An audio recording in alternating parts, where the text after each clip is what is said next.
E aí, pessoal, sejam muito bem-vindos à terceira aula do curso de Primeiros Socorros da Liete.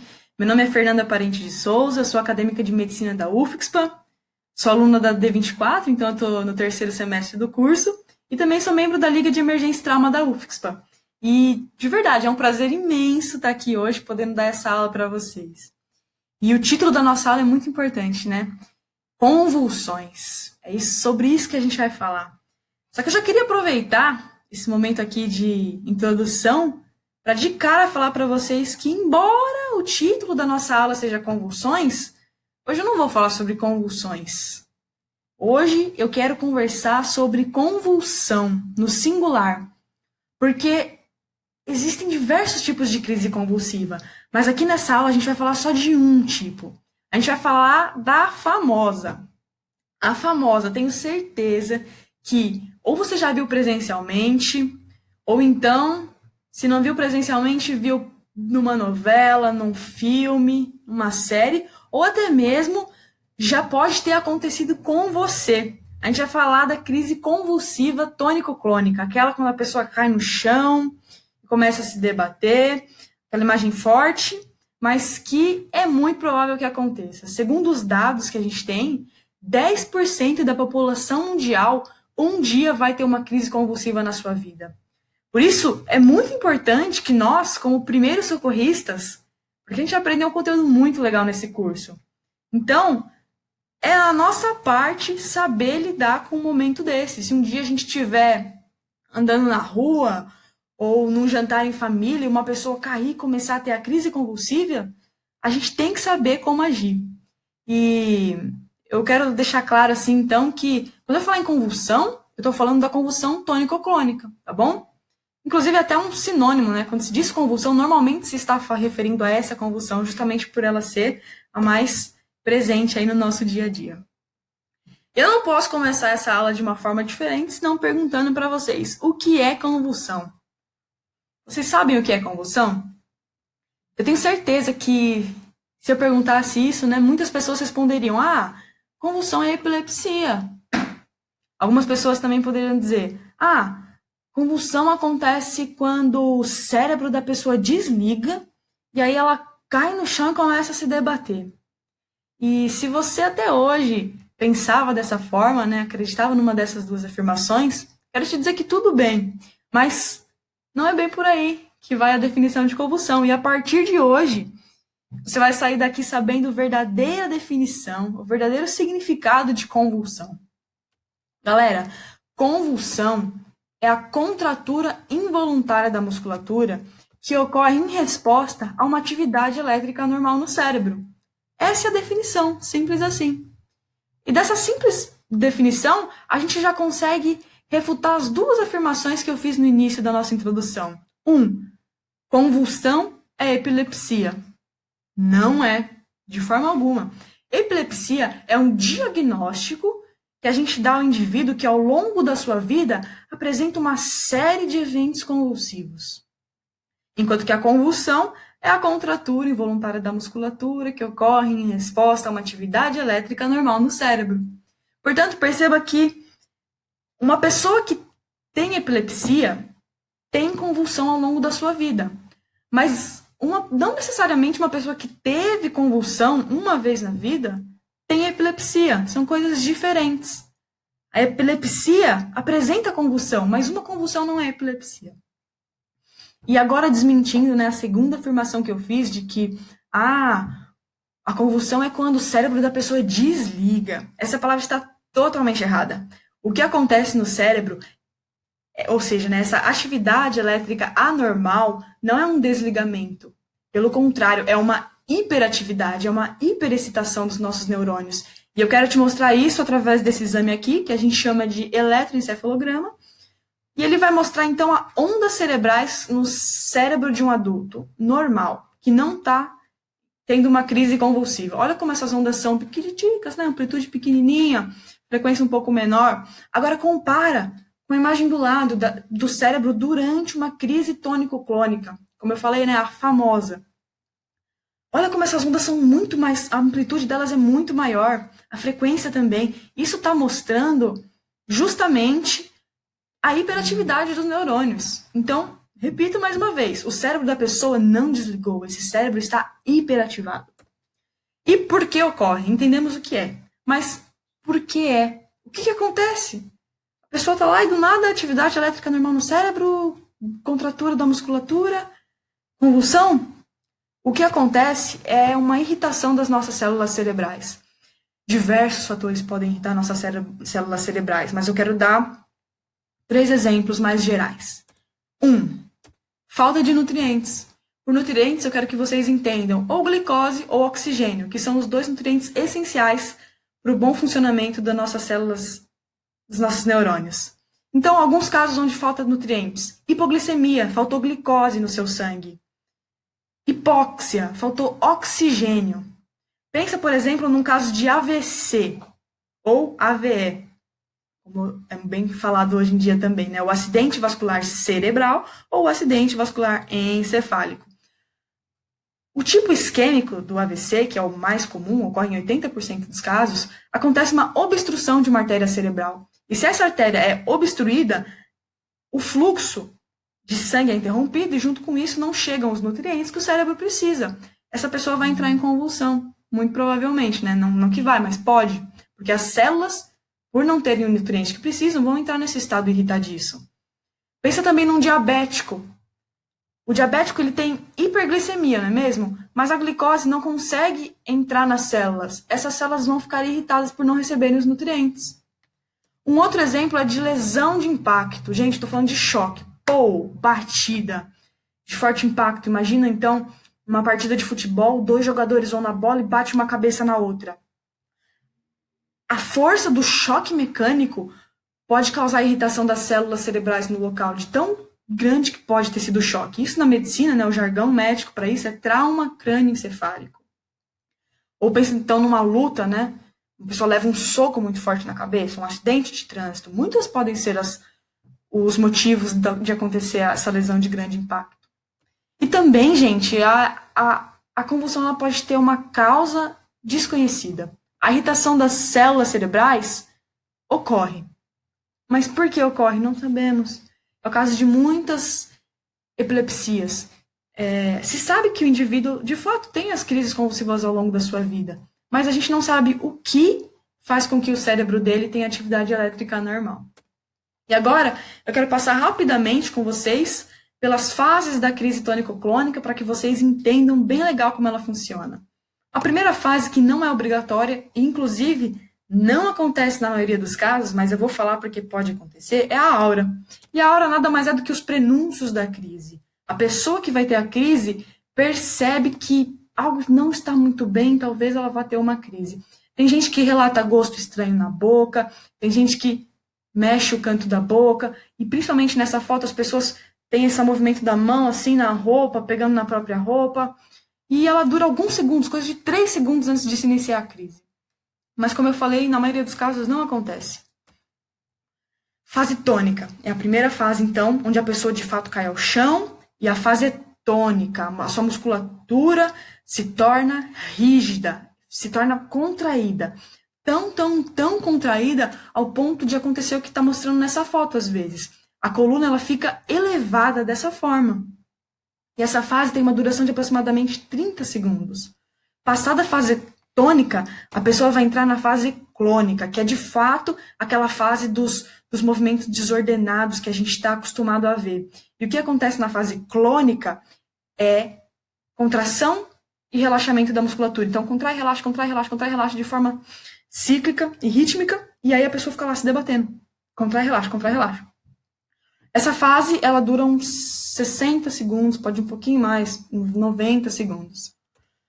E por fim, a recuperação, que já é uma fase mais pós-crise mesmo, não é mesmo? Onde a pessoa ela pode ficar até 5 minutos inconsciente. Então, ela parou de se debater, e ela fica inconsciente por um período curto de tempo, no máximo 5 minutos. Só que depois de recuperar a consciência, essa pessoa ainda fica num estágio meio cansado, com uma flacidez corporal, um estado mental de sonolenta, ela tem uma baixa resposta, você chama, ela está meio perdida, está meio aérea. E pode levar até 1 hora para ela retornar ao estado normal de alerta e vigilância, como era antes da crise. E agora que vocês entenderam um pouco mais de como a crise acontece, eu quero falar com vocês sobre manejo. E o que é manejo? Manejo é ação, manejo é atitude, manejo é a nossa postura diante da crise. Eu gosto muito de dividir o manejo em dois momentos. O primeiro momento é o momento durante a crise, principalmente durante ali a fase clônica, a fase das contrações e relaxamentos consecutivos, né?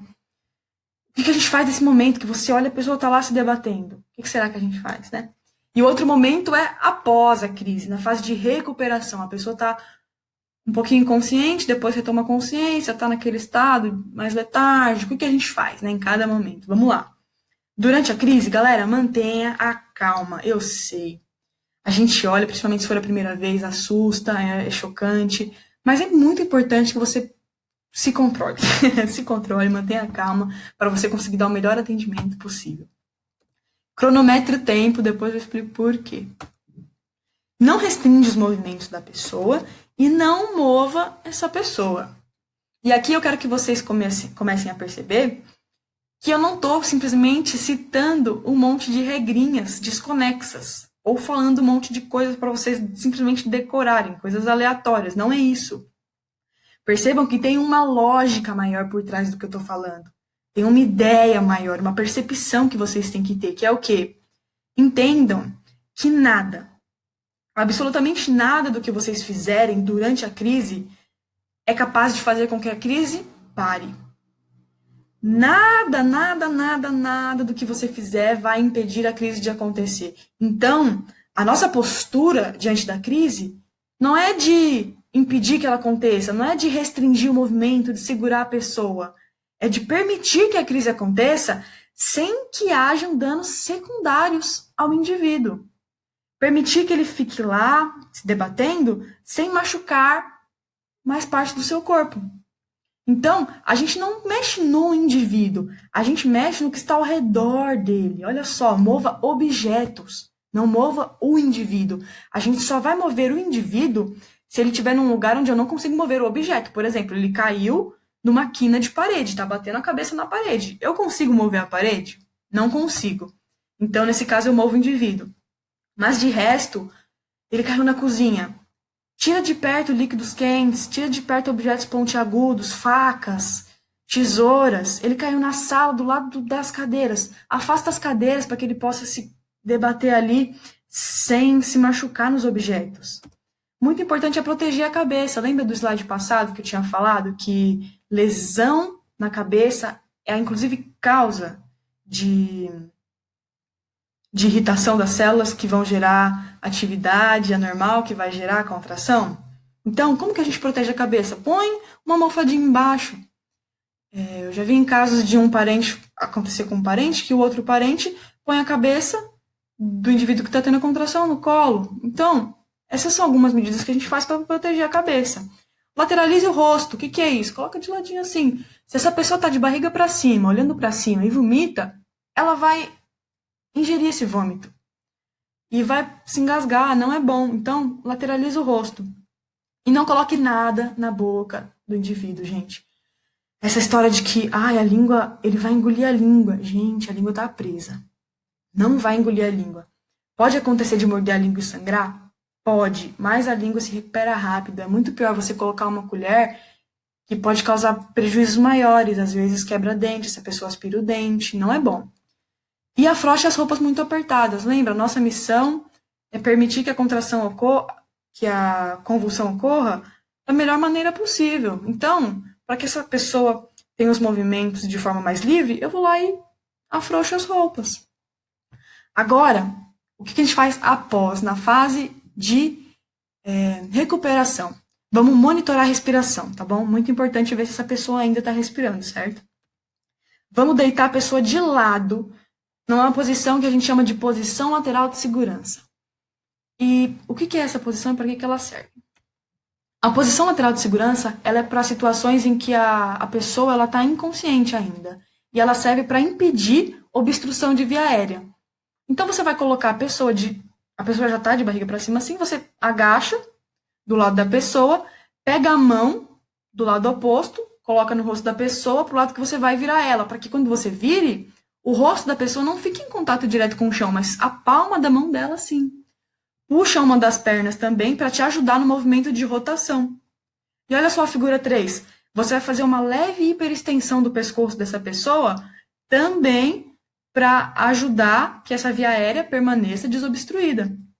E por fim, a posição fica como está na figura 4. Eu quero que vocês percebam que durante a crise, a gente só vai virar o pescoço, a gente não vai virar a pessoa, tá bom? Essa posição é após a crise, quando ela não está mais convulsionando. E agora, o que também é muito importante fazer? Acompanha até ela retornar à consciência, gente. É meio óbvio, a pessoa está ali convulsionando. Você vai largar lá? Não, fica com a pessoa até ela retomar a consciência. Aqui, né, os pontos eles são muito questão de bom senso. Conforte a pessoa, dê apoio, se mostre disponível. Se é alguém na rua que você não conhece, pergunta: você quer que eu ligue para alguém? Você quer que eu chame alguém que você conhece? Tem uma pessoa que você quer chamar? Pergunta se é a primeira convulsão dessa pessoa. Eu vou te explicar por que é importante você saber isso ou não. E se mostre ali realmente bem solícito. Às vezes é muito comum a pessoa defecar ou urinar em si mesma. Conforte essa pessoa, para que ela não se sinta muito constrangida, né? Não dê água. Às vezes a gente quer ajudar e dar água, mas água nesse momento é ruim. Como eu já tinha explicado, a pessoa ainda está sonolenta. Ela pode vomitar essa água, ela pode se engasgar com essa água. Não dê água. E chama o SAMU? Fica a questão, né? Vi a convulsão, a pessoa convulsionou, já está se melhorando. Chama o SAMU? Quando eu chamo o SAMU? Eu chamo o SAMU sempre que eu vi uma convulsão? Depende, gente. Então, vamos lá. Quando chamar o SAMU? Se a crise durou mais que 5 minutos. Lembra que eu falei, cronometra a crise. Isso é muito importante para a gente ver tempo de crise. Se a crise durou mais que 5 minutos, chama o SAMU.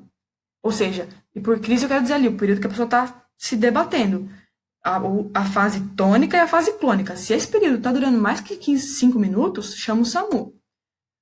Ou se a pessoa apresentou mais de uma crise em um curto espaço de tempo, também é muito importante chamar o SAMU, porque esses dois tópicos, eles são indícios de mal epiléptico.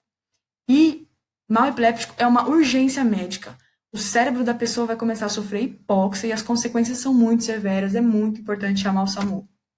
Se a pessoa não retornar à consciência após 5 minutos, aqui a gente já está falando de fase de recuperação. A pessoa passou pela crise e parou os seus movimentos. Está inconsciente. Deu 5 minutos, ela não voltou.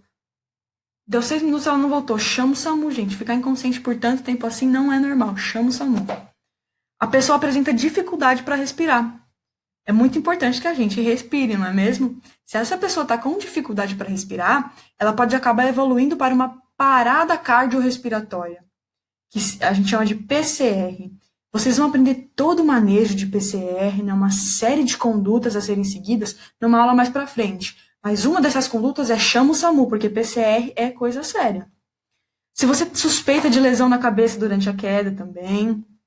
Se trata da primeira convulsão do indivíduo, lembra que eu falei, pergunta se é a primeira convulsão. Se essa pessoa nunca convulsionou na vida e essa é a primeira convulsão, é muito importante você chamar o SAMU. E também, quem convulsionou? É uma gestante? É uma criança?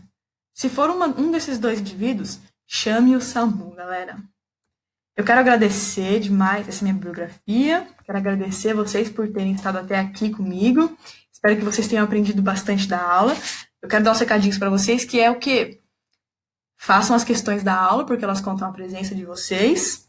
Postem as suas dúvidas à vontade no fórum, que a gente vai ler tudo e responder tudinho para vocês. E não se esqueçam de assistir a 4ª aula, que é sobre acidentes de trânsito, tá? Eu tenho certeza que vai estar sensacional a aula também. Essa é a foto da Liga, somos nós aí. O nosso e-mail você também pode entrar em contato com a gente para tirar dúvidas. E segue a gente lá no Instagram, no Facebook. Vamos aumentar a comunidade. Beijão, gente. Falou.